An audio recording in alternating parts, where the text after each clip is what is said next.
Bon, 10h31 en ce beau vendredi, le 12, et puis il fait un beau soleil. En tout cas, il y a le soleil qui plombe en studio. C'est vraiment, vraiment le fun. Et là, ce qui est encore plus le fun, c'est que je suis avec un spécialiste qui va être chroniqueur à l'émission. Ne me lancez pas des pierres. On est là du lundi au vendredi de 9h à 11h.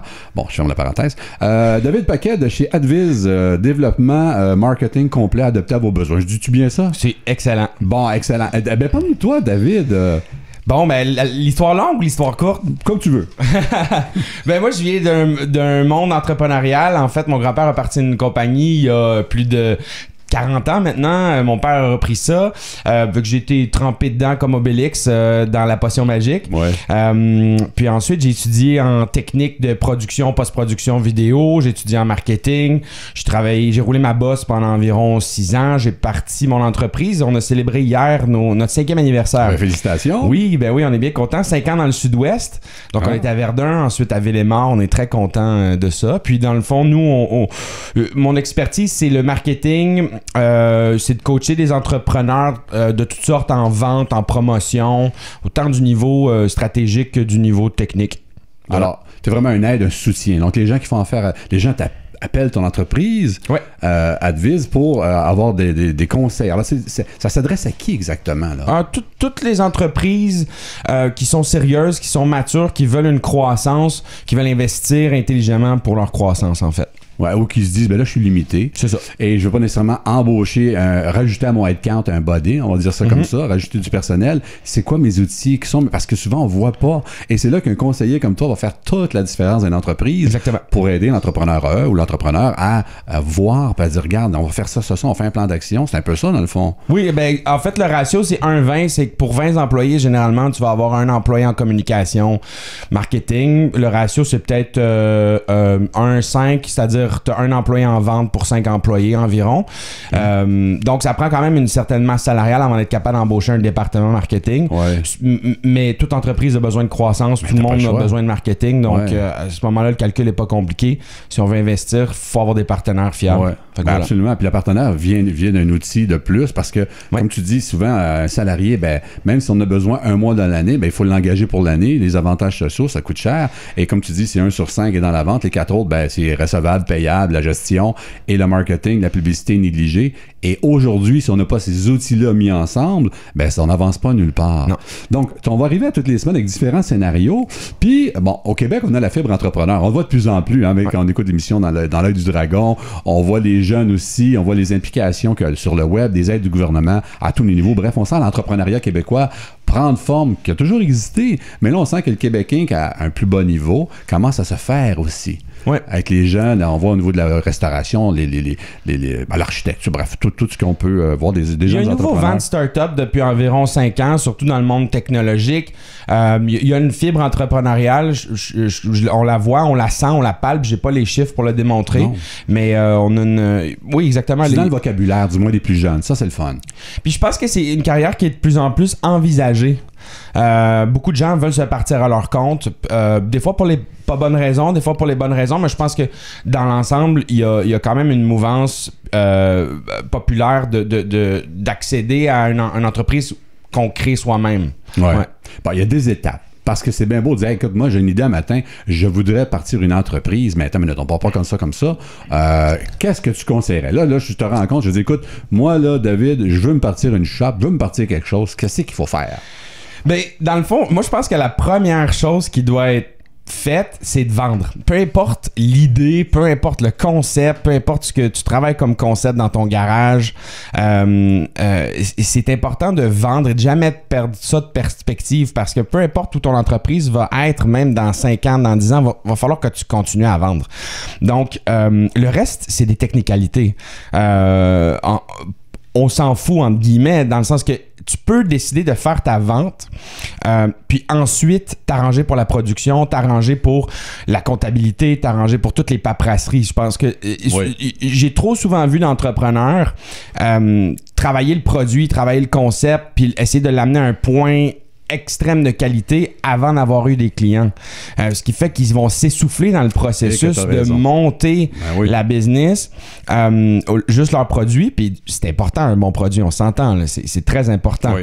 Mais on peut vendre un produit de moindre qualité au début, aller chercher une clientèle, fidéliser une clientèle, puis même adapter le produit avec cette clientèle-là qui vont nous donner un feedback. Et ensuite, dans le fond, continuer à vendre, c'est ça l'objectif. Et ton exemple, tu as 100% raison, parce que souvent, tu vois des entrepreneurs, moi je les appelle les patenteux, où est-ce qu'ils sont capables de patenter quelque chose, mais moi, je reviendrai ça plutôt. Des ingénieurs, tiens, je ne vais pas insulter, ne lancez pas des pierres, c'est l'émission. On les aime, les ingénieurs. Bon, un ingénieur, il a toutes les qualités, mais en grande... Là, je généralise, hein, mais il est souvent introverti. Donc, souvent, il va inventer une patente qui est vraiment révolutionnaire, mais il n'a aucun talent de vente. Et là, sa patente est révolutionnaire, mais elle dort d'un tiroir. C'est ça. Alors que de l'autre côté, tu as lui qui fonce, qui est entrepreneur, mais que... Il a inventé une patente, mais il ne sait pas comment le faire. À défaut d'être ingénieur. Ouais. Il a de la misère à l'améliorer, par exemple. Il est super bon avant toi, oui. On voit les deux types. Tu vois les deux types. Ouais. Donc, effectivement, il faut que tu sois vendeur. Mais qu'est-ce que tu conseilles? C'est quoi un vendeur? Qu'est-ce qu'on met ça large, là? Mais quand tu dis qu'il faut être vendeur, entrepreneur... Il y a toutes sortes de vendeurs. Je veux dire, il y a des centaines de livres qui ont été écrits là-dessus, mais je pense qu'il y a deux types de vendeurs. Il y a ce qu'on appelle le hunter puis le harvester. Désolé les anglicismes. Donc, le chasseur et puis le cultivateur, c'est ça. Le chasseur, c'est quelqu'un qui carbure à aller rencontrer des gens, aller chercher des nouveaux clients, aller démarcher, aller faire des démonstrations de produits. C'est quelqu'un qui veut de l'adrénaline, dans le fond, puis qui a pas peur de se faire dire non. C'est quelqu'un qui chasse. Ça te prend ça au début d'une business. T'as pas le choix de le faire. Si t'es introverti, tu vas avoir un petit peu de misère. Mais il y a des vendeurs qui sont techniques. C'est-à-dire que dans la vente, on pense souvent qu'un vendeur, c'est extraverti, ça va voir les gens, ça a du verbe. C'est pas vrai. Il y a beaucoup de domaines où c'est technique, par exemple. Là, puis t'as une expertise. Exactement. T'as une expertise. Je pense j'ai des amis qui sont techniciens informatiques. Ils sont super introvertis, mais ils vont vendre à des banques parce qu'ils connaissent bien leur solution, ils connaissent le problème, ils s'assoient, ils écrivent un bout de papier, la vente se fait naturellement. Donc, je pense que la vente, parce qu'on a peut-être vu plein de films hollywoodiens ou je sais pas qu'est-ce qui a dopé notre perception, mais la vente, c'est pas obligé d'être quelqu'un qui est hunter, qui va voir les gens, qui déballe son sac. Oui, mais ça peut être aussi au niveau de l'objection, c'est-à-dire que... la part de l'objection, peut-être. Tu sais, l'introverti, comme tu dis, qui travaille au niveau informatique, qui arrive avec un besoin, une solution, bref, est déjà vendeuse en partant pour un besoin qui est souvent urgent. La vente se close seule, on va dire ça comme ça. Mm-hmm. Mais dans le cas de répondre aux objections, c'est là peut-être que la nuance entre le vendeur, on va dire hunter, peut se faire parce qu'il peut répondre à des objections en disant non, moi je peux. Mais quoi que aussi, l'introverti peut répondre aussi. Oui, il va répondre, oui, c'est ça. Parce que là, on mélange des styles de vente puis des styles de personnalité. Mais en fait, ce qu'on est en train de parler, c'est la crainte de la vente, la crainte du refus. Puis souvent, les entrepreneurs, au début, ils ont peur de se faire refuser. Puis ils disent, je vais travailler mon produit plus pour éviter d'avoir une objection. Alors que l'objection fait partie intégrante d'un modèle de développement d'affaires. Il faut que tu aies des objections pour être capable d'adapter ton produit. Très bien dit. Alors, mesdames et messieurs qui nous écoutez, vous avez une idée d'entreprise, c'est correct que ce soit un brouillon. Lancez-vous, faites une vente et tant mieux si vous avez un refus, ça va vous aider à grandir. Moi, c'est comme ça que je le vois. Ça va vous aider à développer votre solution, votre service à un plus haut niveau. Puis développer, ce qui est le plus important, c'est la relation. Oui. Même dans le produit, c'est la relation. Oui. Mais ça se fait comment une relation? Comment que... Tu vas me dire, ben oui, c'est facile, on serre la main, bonjour, enchanté, mais il faut être au bon moment, au bon endroit. Au bon endroit, au bon moment, être la bonne personne, les bons décideurs. Comment qu'on fait ça? Bon, on pourrait faire une chronique juste là-dessus. Non, je sais très bien. Mais ça, c'est en service. C'est sûr qu'il y a des business de produits puis des business de services. Ouais. La relation va complètement être différente. La relation produit, tu n'es pas en contact direct avec ton client. Tu peux avoir un service à la clientèle, un service après-vente. Tu peux offrir du support. Tu vas construire une promesse de marque qui va être vécue à travers ton produit. Donc, la relation va être en lien avec le produit. Puis, il va y avoir une relation via tous les canaux pour entretenir un peu cette relation-là que la personne a avec son produit. On va dire que tu t'achètes un clavier numérique pour jouer de la musique chez toi. T'es pas en contact avec celui qui l'a fabriqué, mais tu pourrais écrire soit une satisfaction ou tu pourrais écrire une question, tu vas être en contact avec le service à la clientèle. Donc, la relation va se bâtir via tous les canaux de connexion, via tous les points de contact que toi, tu as avec l'entreprise. Tu vois des vidéos sur YouTube, c'est une manière de tisser la relation avec des gens qui jouent du piano, par exemple, le même piano que tu as. Tu suis des formations, tu veux pousser. Donc, l'entreprise t'offre à travers sa promesse de marque, va t'offrir, je sais pas moi, une relation plus enrichie avec ce produit-là et les autres produits qu'elle fabrique. En service, ben il y a quelqu'un qui te rend le service. Que ce soit la personne qui t'a vendu le service ou non, tu as des relations humaines avec des gens. À moins que tu achètes le service via un site web et que tu vois jamais la personne qui livre le service, ben, tu as une relation avec quelqu'un. On va penser à un restaurant, c'est du service. Tu vois la serveuse, tu vois pas toujours le cuisinier. Ils sont une équipe. Fait que la relation se bâtit comme ça. Je comprends. Mais la relation se bâtit aussi avec le produit qui est généré par le service. C'est-à-dire, bon, la serveuse peut être très agréable, mais ton plat va être désagréable. Donc, c'est un ensemble. C'est un ensemble. Tu n'auras pas une belle expérience. Et souvent, on a vu ça au niveau du commerce au détail, faire un parallèle. Où est-ce qu'on fait affaire avec un vendeur, une vendeuse, représentant. Toi, tu passes numéro 1. On arrive à la caisse. Là, bon, ça y est, la personne a l'air bête au maximum. Là, tu dis, coudonc, y a-t-il quelque chose que j'ai acheté, c'est pas correct? Parce que de l'autre côté, tu vois le vendeur qui est hyper hyper puis qui veut. Et là, la rendu à la caisse, on dit, bon, ben, ça y est, je suis fait, j'ai pas acheté la bonne affaire. Bon, ben, juste revenir au niveau de l'entreprise. Donc, j'ai une idée, je pars une entreprise. Les étapes, il y a des étapes. Alors, donc, je décide d'inventer, que j'ai un clavier que j'invente, tiens. Bon, qu'est-ce que je fais l'étape d'après, là? Mais tu essaies de conclure tes premières ventes, évidemment. C'est dans le produit, tu vas essayer de rencontrer des distributeurs, ainsi de suite. Évidemment, donc, identifier, dans le fond, qui pourrait revendre mon produit. Oui, c'est ça. Oui, en vente, dépendamment d'où vous êtes dans votre développement, vous pouvez avoir des promesses d'achat, des intentions d'achat, des lettres signées. Il y a des cycles de production, des fois. Peut-être que ton clavier, il va falloir que tu le fasses produire. Tu as besoin d'avoir 1000 unités avant de pouvoir lancer une production. En tant que service, tu vas pouvoir rendre ton service après avoir vendu. Donc, la vente déclenche souvent beaucoup de choses. Pour faire ta vente, évidemment, il va falloir que tu fasses un petit peu de promotion. Il va falloir que tu fasses une démonstration de ton produit. Mais tu n'as pas besoin d'un attirail marketing élaboré. Là. Simple, très simple. Ensuite, il faut faire une constitution d'entreprise. Donc, l'entreprise peut être privée, publique, une société en nom commun. Donc, ça, c'est des types de constitution. Ça peut être un organisme à but non lucratif. Ça, c'est enregistré avec le gouvernement, c'est ça, je comprends. Oui, exactement. Okay. Et puis, il y a des règles avec chacun de ces types de constitutions-là. Je n'élaborerai pas là-dessus, mais grosso modo, ton entreprise va être soit enregistrée ou incorporée. L'entreprise enregistrée, de facto, tout humain, tout citoyen canadien est en quelque sorte une entreprise enregistrée. Alors, votre nom, par exemple, moi, en l'occurrence, David Marcotte-Paquet, enregistré, cette compagnie existe. Il faut juste faire la demande du nom, que ça coûte 30$ par année. Et je peux, à ce moment-là, générer des revenus personnels. Le but de faire ça, c'est quand on gagne un revenu personnel de plus de 30 000.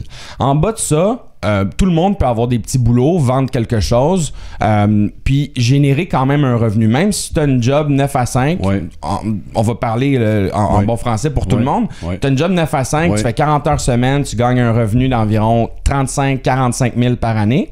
Tu peux quand même te générer un revenu on the side, comme on dit, sur le côté, en vendant par exemple des bijoux dans ton garage, jusqu'à 30 000. 30 000 à peu près. Donc, après 30 000, qu'est-ce qui se passe? Ben, c'est juste, il faut que tu aies une constitution, il faut que tu aies une entreprise, dans le fond. Faut que parce que de toute façon, si tu génères des revenus, tu vas les déclarer, puis ils vont passer dans ton reçu d'impôt. C'est pour ça que tu es comme une entreprise. Donc, ça passe dans ton reçu d'impôt. À la fin de l'année, ton comptable va dire « Ah, je vais accumuler les gains que tu as fait salarié, je vais accumuler les gains que tu as fait avec ta vente de bijoux.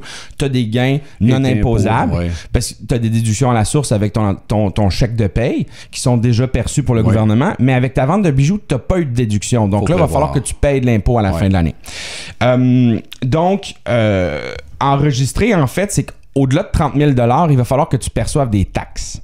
Pour percevoir des taxes, ça te prend un nom enregistré et ça te prend des numéros de taxes. On parle TVQ, TPS. TPS, TVQ, exactement. Là, il y a toutes sortes d'autres règles là, que je connais pas des spécificités dépendamment des business, en restauration ou les OBNL. Ça, il faut s'informer.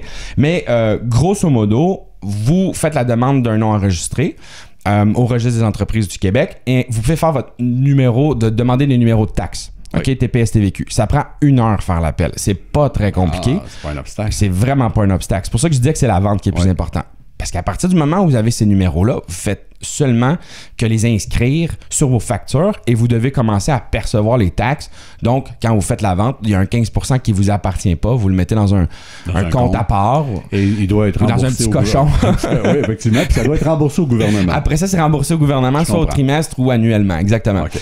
Puis, ensuite, bien évidemment, il y a toute l'histoire de se trouver un nom. Il faut se trouver une marque. Il faut se trouver un branding. Oui. Souvent, les gens vont penser que c'est ça qui est plus important. Moi, je considère pas. Je considère qu'il faut être capable de faire une vente avant. C'est pour ça que je l'ai mis en priorité. Trouver un nom, ça change. Un nom, ça se bâtit. Une marque, ça se bâtit. Nous, on fait ça à longueur de journée. Oui. C'est pas ça qui est compliqué. Mais évidemment, ça fait partie de votre essence. Vous faites un restaurant, vous n'allez pas le garder sans nom. Là. On s'entend. Mais... après ça, il y a cette démarche-là de trouver son nom, trouver son identité, écrire sa mission, en fait, réfléchir à qui on est, son identité, qu'est-ce que l'on veut offrir. Nos services, tout ça. Exactement. Ensuite, dans le fond, on va faire une étude de marché. Évidemment, je donne un ordre, mais ça peut être fait dans le désordre, là, ces étapes-là. Mais l'étude de marché, c'est de trouver dans un territoire donné pour des clients donnés, des cibles, une offre avec un avantage concurrentiel. C'est-à-dire, on prend l'exemple des claviers. Ton clavier, tu t'adresses à des musiciens de tel type, puis toi, tu as des fonctionnalités sur ton clavier que les autres n'ont pas. Donc, voilà ton avantage concurrentiel. Puis, tu es dans un registre de prix qui est peut-être plus bas que les autres claviers, donc tu vas rentrer dans le marché avec cette tactique-là. Puis ça, c'est ton positionnement dans le marché, puis tu as ton nom. Donc, c'est pas mal ça. Mais c'est assez complet. Mais le prix, donc quand on part une entreprise, est-ce que je dois être gourmand de dire je vais me prendre une marge bénéficiaire plus large, exemple sur un clavier, ou moins large pour être plus concurrentiel? Il faut s'attendre à des pertes indirectement, ou moins de profit au début? Ah, tout à fait. Il y a un calcul mathématique là, pour, si ça vous intéresse, c'est l'investissement initial en fait, parce que tu vas mettre une somme pour démarrer ta production que tu vas récupérer après ça à chaque vente d'unité. Tu pars à un restaurant, il faut que tu t'achètes de la vaisselerie, des fours, des instruments, du mobilier, ça coûte cher. Donc, il y a un investissement initial qui va être grosso modo amorti à travers les premières années de l'entreprise. On dit, bon an, mal an, qu'une entreprise va commencer à être profitable après 2 à 5 ans. Ça, c'est la norme. Les entreprises qui réussissent à être profitables avant, il y en a. Des exceptions. Chapeau, pas des exceptions, mais tu sais, c'est ça. Ils partent plus solides. Tu sais pas c'est quoi l'investissement qui a été fait avant non plus. Hein? Quand ils ont lancé le jour J, ça fait peut-être 1 an qu'ils travaillent sur le plan. Là, tu le sais pas. Mais c'est possible. Sachez que c'est possible. Puis, il y a des entreprises pharmaceutiques qui font des profits après 15 ans. Là. Fait que ça aussi, c'est possible. Oui. Mais alors, ce qui est le fun avec ce que tu mentionnes, c'est que c'est faisable. Puis quand on a le fibre entrepreneur, ben, c'est le temps justement de s'investir. Puis il faut pas brûler des étapes. Donc, première étape, c'est vraiment d'être vendeur, d'être convaincant dans notre produit, croire à notre produit. Il faut revenir à l'étape 1 souvent. S'assurer que les objections, les refus, ben, ça fait partie du quotidien. Il faut passer par-dessus ça. Il faut être stratégique. Il faut se réajuster. Il dit, bon, ben, j'ai essayé telle phrase, ça n'a pas marché. Je vais essayer avec l'autre. Exactement. C'est des laboratoires, tout simplement. Oui. S'assurer que le prix est concurrentiel. Bon, bien, avant ça, bien entendu, au niveau s'inscrire au niveau des registres d'entreprises du Québec, comme quoi, bon, si on prévoit pas faire de sous, donc c'est ce que je comprends, on peut s'enregistrer simplement notre nom personnel.